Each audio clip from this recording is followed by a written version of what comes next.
Ni, oi, lain lah. Aku yang rock ni pun dia kata, habis kena awet yang ni jadi sentimental juga aku.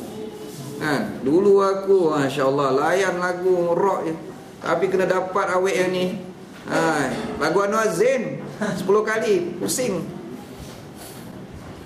So, tak boleh dah nak kahwin. Walaupun itu cerita mungkin tak betul, tapi rasanya mentaliti orang muda sekarang kahwin memang itu tujuannya, betul tak? Betul tak? Kan? Maksudnya tak tahan kerana seks, nafsu. Tidak memahami pun ikhwan dan akhwat sebenarnya peranan rumah tangga yang bakal dibina. Saya cerita benda ni penting. Sebab kalau kita buat proposal, nak buat program, apa yang paling penting sekali yang mesti diletak terlebih dahulu? Objektif, betul tak? So, kita sekarang nak berbincang tentang rumah tangga, membina syurga cinta. Tajuknya syurga cinta. Syurga ni di akhirat, betul tak? Cinta itu nanti kita bicara, insya-Allah panjang lagi perbincangan. Kalau saya habiskan malam ini, tak adalah pula yang akan saya bentangkan akan datang. Dia bersiri, insya-Allah. Bicara cinta kita, syurga. Apa maksudnya? Kalau boleh rumah tangga itu yang kita bina sampai ke syurga, artinya rumah tangga itu kena bawa kita masuk syurga, kan? Betul tak? Dan rumah tangga itu di dunia lagi telah didirikan oleh ahli-ahli syurga. Hanya ahli syurga di dunia saja layak masuk syurga di akhirat, betul tak? Kan? Kerana itu peranan rumah tangga besar, ikhwan akhwat.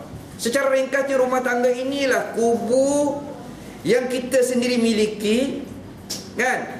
Yang mana pintu kunci pintu kita pegang.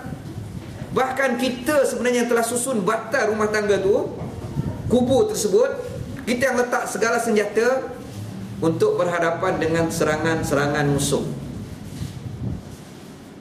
Kan? Serangan musuh.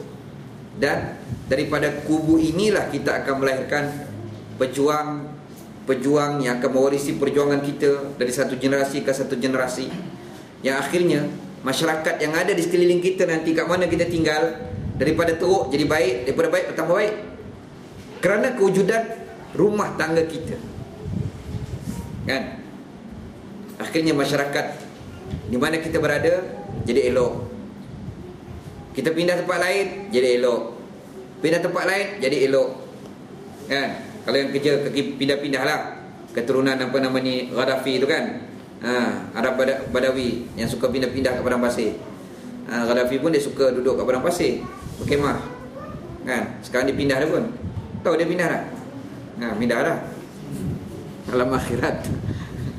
So, tuan akhwat, ini kita kena rasa besar benda ni. Jangan kita jadi macam belia lain, orang muda lain. Kahwin dah tak larat bujang lah. Aku ni dah tak larat lah bujang, dia kata. Penat dah, kan? Aku dah puas dah hidup bujang. Dia kata aku dah puas dah hidup bujang. Nanti aku kahwin. Puas dah benda maksiat dia dah lakukan, baru dia nak kahwin. Akhirnya rumah tangga tadi, kalau mampu bertahan pun tak lama. Kalau tahan lama pun, tapi kosong, kering, kontang, tak ada apa-apa isi dia, kan? Tapi kebanyakannya tak mampu bertahan lama. Jadi dakwah di rumah tangga Baitul Muslim, kata Imam Hassan Banna, merupakan tangga kedua dalam kita nak mengembalikan kegemilangan Islam di atas muka bumi. Usrah lah mana pun, tarbiyah lah mana pun, habis buku lah mana pun, tahajud qiyamul lail lah mana pun kamu. Tapi akhirnya kalau gagal dalam rumah tangga, kamu dianggap gagal. Bacalah kisah para sahabat, kan? Rumah tangga mereka. Sebab itu kita lihat, kita baca kadang kisah mereka, pribadi mereka seorang-seorang. Cuba baca dari aspek kekeluargaan mereka, kan? Kita bila baca tentang Imam Hassan Banna, kita kagum dengan pribadi dia. Pernah tak baca tentang rumah tangga Imam Hassan Banna macam mana, kan? Sebab itu, ikhwah dan akhwat yang dikasihi sekalian, penting kita memahami benda ni, kan? kenapa nantinya kita akan berumah tangga. Bila kita faham besarnya peran rumah tangga, baru kita tahu, betul tak? Baru kita tahu persiapan apa yang perlu kita lakukan.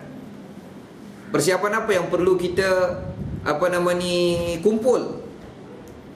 Kalau contoh orang nak buat seorang kontraktor. Contoh dia nak buat rumah, dia akan tanya, rumah yang kau nak buat ni berapa tingkat? Ada 1 tingkat je. Macam rumah saya kat Taman Telipuk Jaya. Ataupun dia kata 2 tingkat, macam kawasan Kingfisher ni. Ataupun mungkin 3 tingkat tu. Kingfisher juga ada 3 tingkat sebelah-sebelah sana tu kan. Ada pula yang mengatakan saya nak buat ni dekat kawasan tanah tinggi. Oi, lain lagi tu. Betul tak? Kan? Ataupun kawasan paya, lain keperluannya. Saya nak buat rumah saya ni dekat tu, tepi sungai Likas tu. Kan? Ombak mungkin akan datang, tsunami pun mungkin akan datang. So, di sana seorang yang pakar, kan, kontraktor yang hebat, dia tahu, ini dia kata kalau tempat macam ini simen dia kualiti kena sekian, dawai dia kena besar sekian, kan, dia punya konkrit dia kena kelas sekian. Contohnya lah, saya pun bukanlah tahu sangat, tahulah sikit-sikit bila renovate rumah dulu kan. So, ikhwan dan akhwat kan, sama juga kita bila berumah tangga. Kalau hanya berupa kahwin, kenapa? Alah fitrah manusia kahwin. Laki-laki perlukan perempuan, perempuan perlukan laki-laki. So persiapan ni biasa-biasa je. Betul tak? Kalau sebut kahwin kenapa? Yalah biasalah, kita lepas habis belajar, lepas kerja, dah ada kereta, dah rumah, apa lagi? Tak lengkap, kena kahwin lah. Betul tak? Jadi ikhwan dan akhwat, rumah tangga bagi kita, orang yang melalui proses tarbiyah adalah medan dakwah, kubu dakwah, kubu Islam. Dalam proses kita nak membina masyarakat, daripada masyarakat terbinanya daulah, daripada daulah terbinanya khilafah, khilafah akan mengembalikan kegemilangan Islam. Kalau kamu gagal, gagallah. Kalau saya gagal, gagallah. Penat je orang tarbiyah kita selama ini, akhirnya gagal.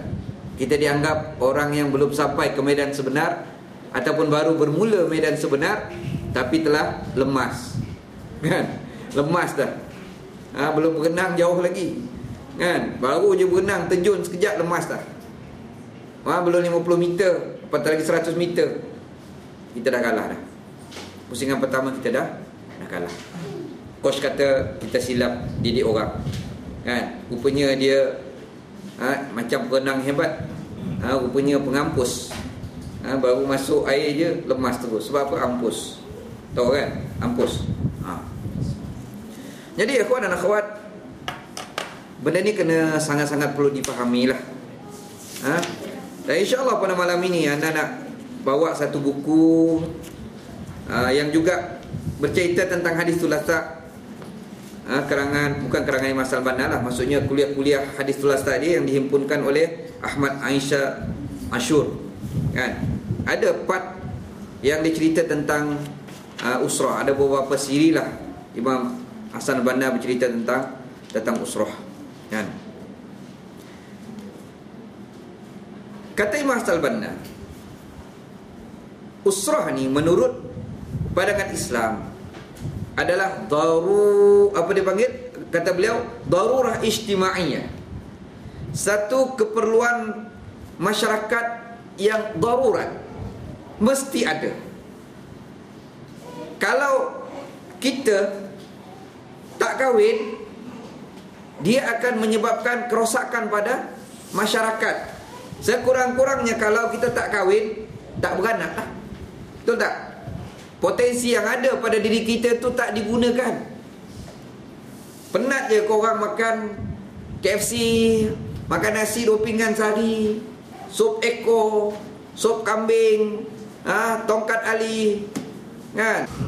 Kita telah merugikan sebenarnya potensi yang ada pada kita. Dari sudut biologinya pun, kita makan itu, makan ini, makan itu, makan ini, akhirnya jadi benih, terutama yang lelaki. Tiba-tiba tak